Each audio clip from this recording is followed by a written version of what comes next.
Happy Friday! Hi! Happy Friday! Happy date night, y'all! Happy date night, happy Friday, happy post-Thanksgiving, happy Black Friday, all the wonderfulness on Friday. I miss you guys so much, right? Last Friday, it just wasn't the same. If you watched last Friday, I came on briefly because I didn't want to stand you up on our date night, and I let you know that my baby boy wasn't feeling well, so I had to be that mommypreneur and turn on that mommy hat. But this Saturday, my husband is home, y'all. My oldest son is here. The kids are good, and I am here with you. Hello. Oh my goodness. We have so many great things to talk about today, namely our special guest who will be coming out later on in tonight's show. She is an amazing, amazing woman. I know you're probably like, why do you always have women on the show? Well, you know what? There's a lot of great women out there, and I want to make sure you guys meet as many of them as possible. Okay? So that's all I can say. If there's some men who are awesome too and want to be on the show, just go ahead and send an email to me or to my team, and we'd be more than happy to get you on the show. But until then, we're going to keep pumping these wonderful, amazing womenpreneurs out to you. Is that okay? Okay. I feel like you said yes. Awesome. Great. So tonight's Friday night session is actually sponsored by our special guest. So her name is Shaylin Scott, and I promise you guys are going to meet her. You're going to absolutely love her story, what she does. It is phenomenal, and it's definitely hitting really, really close to home with this one tonight. So just stick around to the end, and she will be here, okay? All right, so if you are watching us on YouTube, I definitely want to love on you, and say hello. And please don't hesitate to like, share, and subscribe this video in our channel. Make sure you click the little bell so that you can get up-to-date alerts on whenever we go live or post new videos. And I'm so happy you guys are here too. It's kind of like an extension of the table, right? So we have the Facebook table and then we have the YouTube table. So I'm super excited to see you. So let's go ahead and see who's there. Terrence is already ready for his wins. Oh my gosh, I'm so excited. So he says he's alive. Well, I hope so, Terrence. And he has new relationships built with the fashion industry.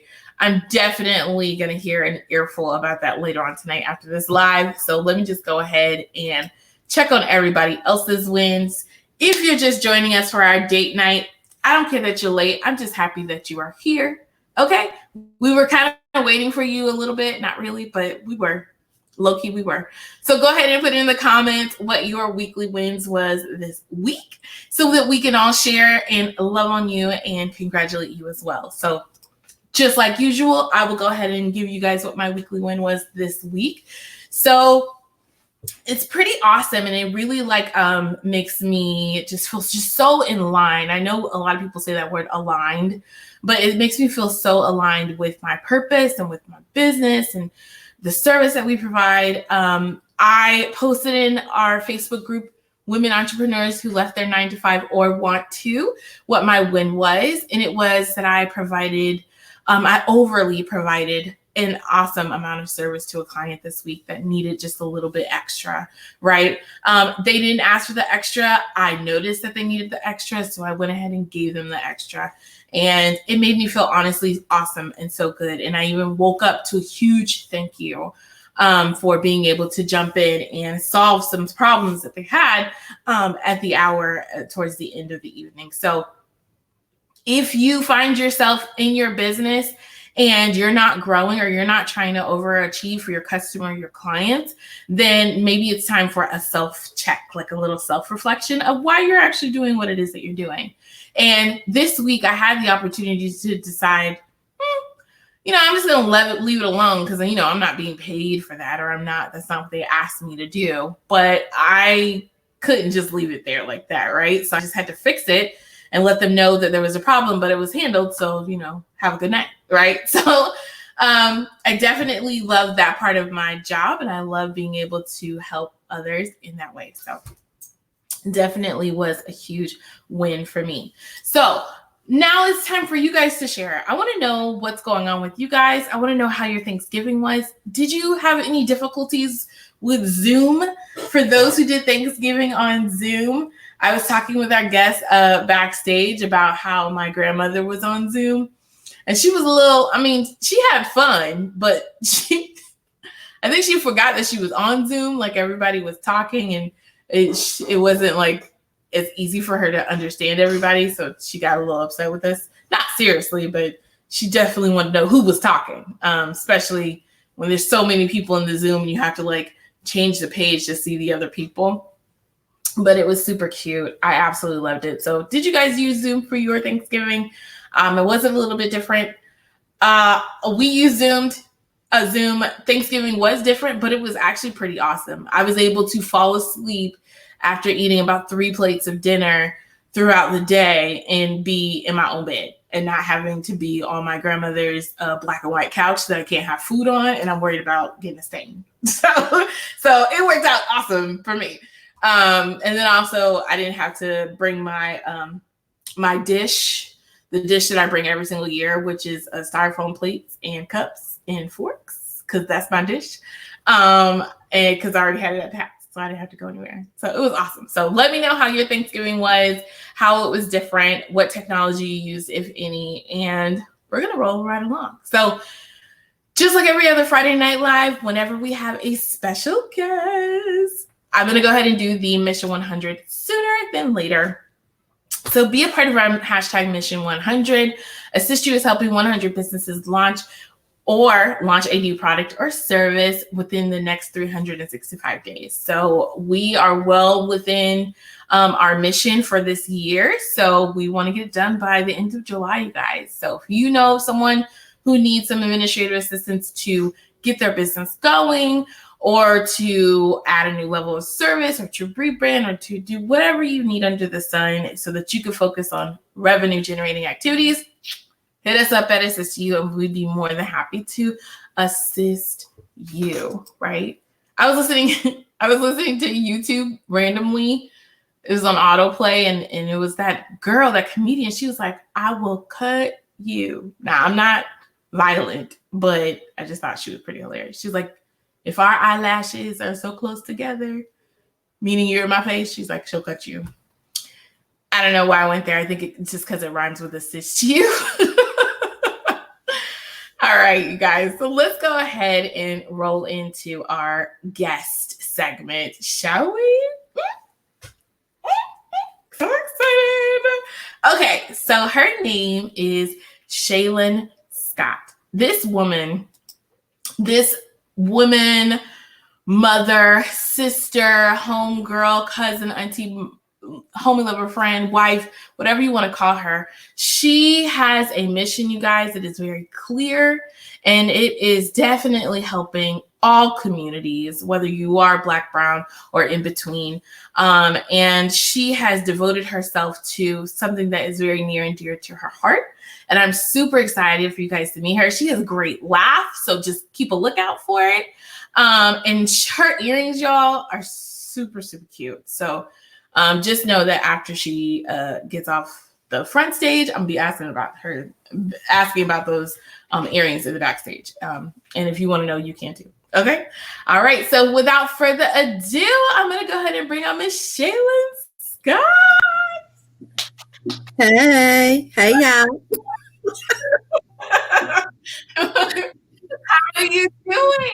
Wonderful. Thank you so much for having me. Oh my gosh, you are absolutely so welcome. I feel like this is going to be one of my favorites, one of my favorite guests. Oh, I love it. So, Miss Shaylin, let's explain to everybody who you are. So who are you, dear? Well, I am Shaylin Scott. I am a mother.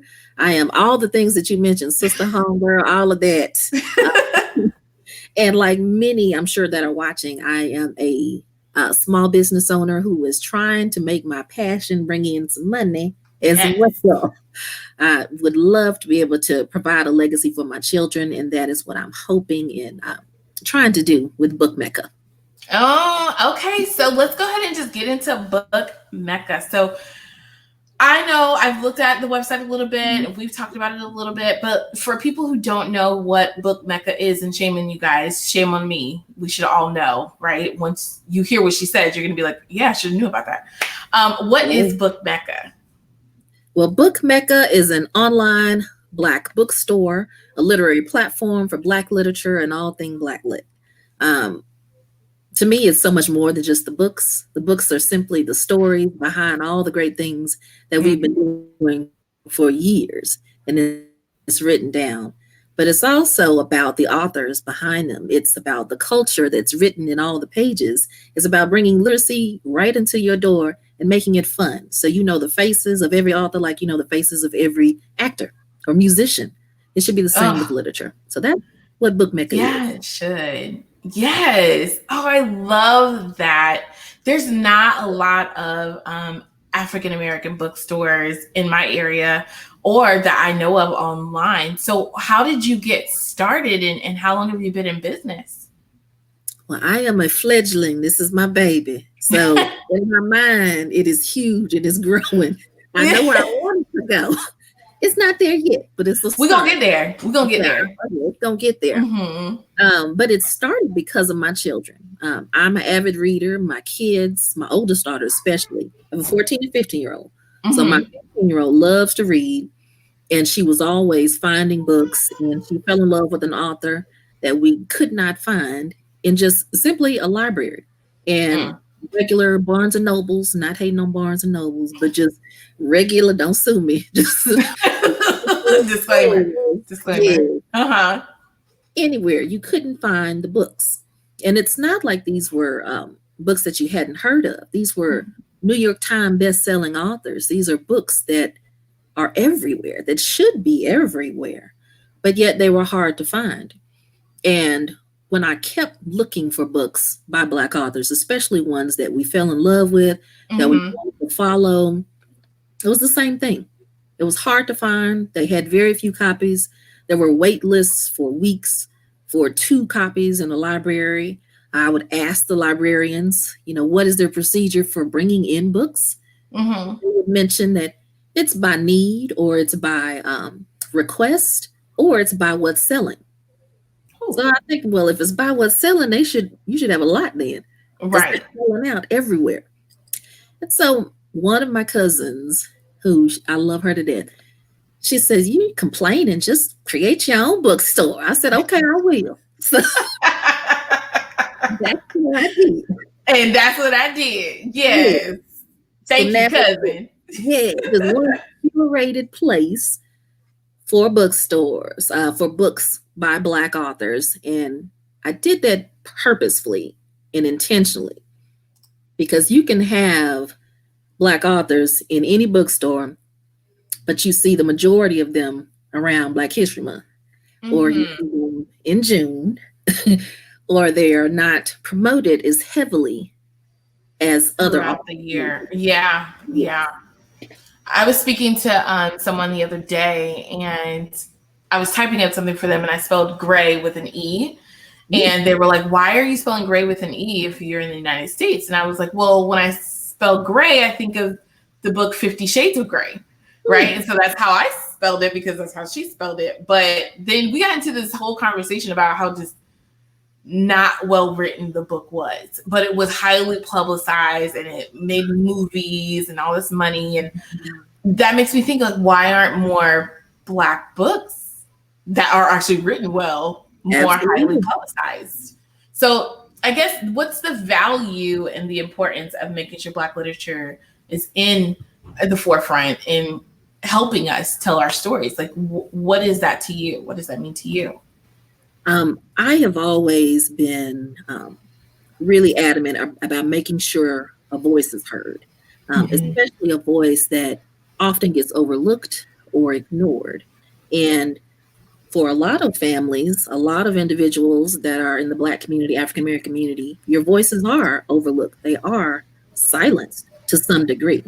And stories that are written, whether they're fiction, whether they're nonfiction, it's a glimpse of truth in every single book that's out there. And so I look at it as if these books are a bit of my history, and I want to make sure that our history is continued to be told and listened to and read and passed down. I never want to be forgotten, and I don't want our culture to be forgotten either.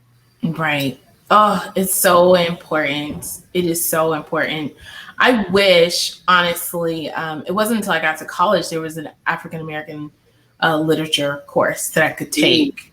So I would have absolutely loved to have that in high school instead of me taking this AP English class. Yeah. Which, I mean, if you didn't pass the exam at the end, it didn't even matter that you stretched yourself out. I passed it, but it's like I wish I would have been able to have access to these things a lot sooner. I will say, when I first started this journey, one thing that I did learn was even the books that are out there about Black life or autobiographies are not written by us. They are written about us, but not by us. And that's a little disheartening to me. I don't want anybody else telling my story. Right. And so I wanted to make sure to be very intentional that the stories that are there are our stories, written by us, for us. But it's not simply for us. Anyone can read the stories and get a glimpse into life and understand. You shouldn't have to necessarily feel as if you have to be Black to read Black stories. You don't. Right. Because we're Black and we read white stories. Yeah, because they're just stories. They're just stories. People are people. So I wanted to bring up your website real quick. One, I love the layout of it, honestly. But then you said you made a point about Book Mecca not just being an online Black bookstore, that it's an actual online platform for Black literature and magic. So I wanted to take a look at it just real quick, and so everyone could see the services that are listed on here. Yeah, that's true. So can you tell us a little bit about the creator support services that you guys offer? Well, that will be coming in 2021. What I have found is there are a lot of authors, and we talked about it a little bit earlier, there are a lot of really good writers or really good books that are out there, but they may not have the support in order to kind of cross over or to move into the mainstream to where they are truly listened to. And so whether it's finding the right editors, whether it's taking a look at their book covers, sometimes the cover does sell. Sometimes it's simply looking at, maybe this is a book just for you. Maybe this is not a book for the masses. Like everybody. And I did an interview. It sounds bad, but I did an interview with one of my mentors in my head, Miss Marita Golden, and she's written hundreds of books, lots of books. But she's always said that. She told me, it's good to write your story, even if it's just for you. You want to pass down memories, those legacies. It's okay to write it down, but it may not be a story for everyone and their mama to read. Right. It's just for you, and that's okay. You can publish it. You can keep it. Yeah. So it stays in the family, but that's okay. That's okay. Yeah. Write it anyway. Awesome. So is this going to eventually lead to you Book Mecca being a publishing house? Is that where it's going? Not necessarily. No? No. And I say that because there's a certain area in the book world which I am still learning. Okay. That I don't want to cross over. I have a love of books. I'm a mother. I love to read. I love the authors, but I never want to move into a space to where I'm determining what readers will pick up. Right. I don't want to do that. I want to just share everything. There you go. What you want to read. Now, in the future, my goal is to have my own bookstores and nationwide bookstores everywhere you can find, but more of a safe space of bookstores for Black lit. I don't know if you've ever gone into some of the bookstores and coffee shops, and it doesn't feel like me. No. I want to take my coffee and read my book at home. I'm not comfortable. I don't feel as if I want to sit in the cushy chair. Yeah. It's getting good. The vibe is off. I find, so not saying anything bad about the big bookstores, but I definitely spent more time in those consignment bookstores. Where it's all the used books, and I just love the smell and the oldness of the paper, and they oftentimes sell vinyl records too. So now you're talking. Yes, right? It's like a whole God, I wish if I had a time machine, I would be an adult back in the Love Jones movie era. Like that artsy era. My mother loved poetry and open mics and karaoke, and she loved all that stuff. And I would absolutely love to just be immersed in that world. You know why that is? Why? Black culture just, I mean, it comes out of our pores. It just, I was going to say oozes. It does, honestly. It's so good. The art, the music, the writing, the poetry, it is all so magical. And that's why I love saying black girl magic, black magic, period. Because it is what it is. It is. So one of the books that was on here that I was talking to you about, I really want to, we do business shout outs on Mondays and Wednesday night sessions, but I want to give a shout out because you actually know this person. So can we go ahead and just explain what Bring the Kids Leave the Headache is about? Yes. This is written by a friend of mine named Hope, and she owns a business called Black Tie Babysitting, and she brings babysitting into your special events, whether it is your weddings, your, I hate to say funerals, but any kind of event that you can find where you need babysitting on site. She brings all those services directly to you so you can enjoy the fun, enjoy the event that you're at without worrying about your kids or trying to find a way to, pay for a babysitter and, keep up with them at home. So this is her book that she wrote, and it's a beautiful book. You guys should definitely check it out. It looks cute. I really love how, I don't know why, but I think the older I get, the more I'm gravitating toward the color purple because it's royal. And so that's why I love your logo. You guys check the logo, and I love the color that you have throughout your branding. It's so good. Okay. Thank you. Okay, Shaylin. Okay. I give you a backstory on that one. Oh, do we want the back page of that backstory? Yes, okay, all right, go ahead. Tell me. I have never had a professional photo shoot a day in my life. Really? Yes. And for whatever reason, I said, you know what, this year I'm going to do this. In the middle of a pandemic, I said, I'm going to do this.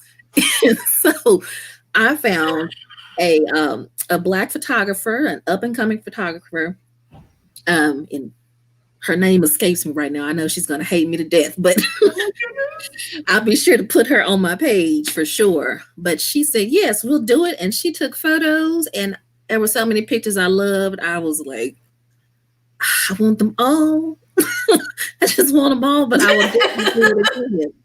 But now I know what it's like to take real pictures and not just with my phone. Yeah. Yeah, it changes you. It just amplifies your business and your own personal brand. I also did a professional photo shoot during the pandemic. And of course, I only got a couple of them retouched, but I paid for all of them. Because you just kind of like are amazed that you can look like that. Like I was like, ooh, I love myself. Right. Like, ooh, I can date myself. Who is this? Like yes, I absolutely love it. So kudos to you on the photo shoot. I absolutely love the website. I definitely want to show my boys this site as they are older, and my daughter as well. We were talking about backstage for everyone else about starting like book clubs for children, which is awesome because Miss Shaylin started her bookstore because of her children and their love to read. And I feel like that's definitely something that's dying out with this technology world. People are listening to books or reading books on their Kindles. I like the spines. Oh, I gotta chill. Just like hear it like crack and then to feel the pages. There's just something about a good old fashioned thick book, you know? Yes. Oh my goodness. I even have candles that smell like books. I'm They not. sell candles that smell like books. Yes. Yes, they do. And I feel libraries. so cheated. What? Yes. Look, you got to look it up. Yeah, look it up. Say Is it on the candles. site? No, it's not on my site I'm, yet. I'm gonna need you to. I'm gonna Yeah, need I you. know. I know. I'm gonna I need get you. selfish and getting to myself. Oh my God! You said you keep it up to yourself. Well, doggone. You know what? I might have a connect for you. That's what's about putting together, because Okay. I have a client that makes candles, and if you guys can get together and figure out what that scent is, look at that collaboration. There we go. There we go. I love it. All right, Ms. Shaylin. So thank you so much for taking time out of your Black Friday to share with us. Thank you. One more thing I want to make sure we bring attention to. So down in the ticker tape, we have Ms. Shaylin's contact information, but also the details of her Black Friday sale. So do you want to go ahead and tell them that? Yes. I figure everybody's sick of 2020. We getting rid of 20%. 20% off everything on Book Mecca's site. So that's every book that is listed there. And for anyone that's on the book and you're looking for a book in particular you don't see, put it in the contacts. I add and personally curate the books myself. So if it's not there, let me know. We can put it on there. I saw my husband doesn't prefer him, but I saw Charlemagne's books and I have his books. And I was like, oh, yeah, I do have his books too. I love it. And then who else? Well, nope, she's not a Black author, so she wouldn't be on the site. But there's another one that has really impacted my life. But no, I really love Charlemagne's books. Definitely. I read them every time I go somewhere. So I'm so excited that I know that this is here now, and that I can push as many people to your site as possible, because there's nothing like inclusion and diversity and representation. Right? And check out the events too. We do author interviews once a month, nationally known authors every month. I'm gonna have to push some of my author clients to you too. Look at that. Please do. Look at this. Look at God, right? Oh my goodness. I'm so happy I met you. You know what? Big shout out to Christina Rowe for creating that platform for me to meet all these wonderful women. Like, she did the doggone thing. And this is amazing. Oh my gosh.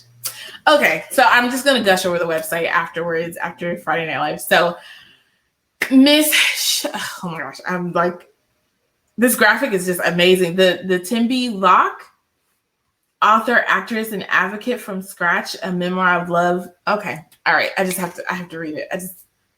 Let me minimize the website. Hold on one second.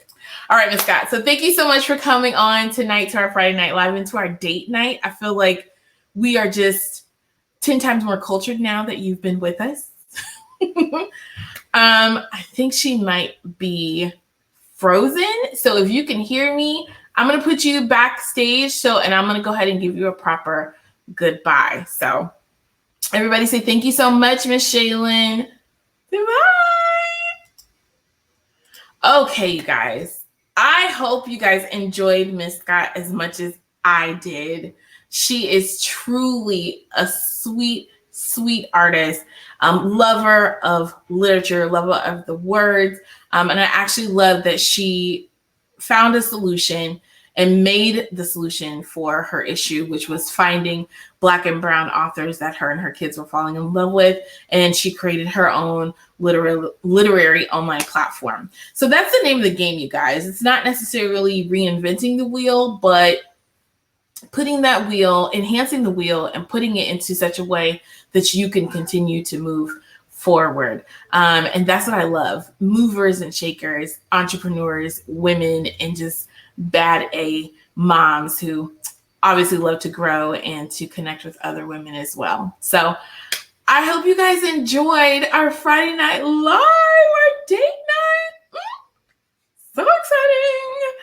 I cannot wait to see you guys again. We just have one more live for the rest of November, and then it's going to be December. Oh, so excited. This year is almost over, y'all. Kia says, hi, happy Black Friday. Hi, Kia. Happy Black Friday to you, love. Oh, and I think Terrence said this when we were talking about Love Jones and just the whole artsy cultural side of the 90s. Totally 100% love it. I can't wait for us to go back there. So I'm going to go ahead and close off with you guys tonight. Thank you guys so much for showing up. I miss you. Thank you for being you and for supporting our Friday Night Lives and our date night. And I will see you next time.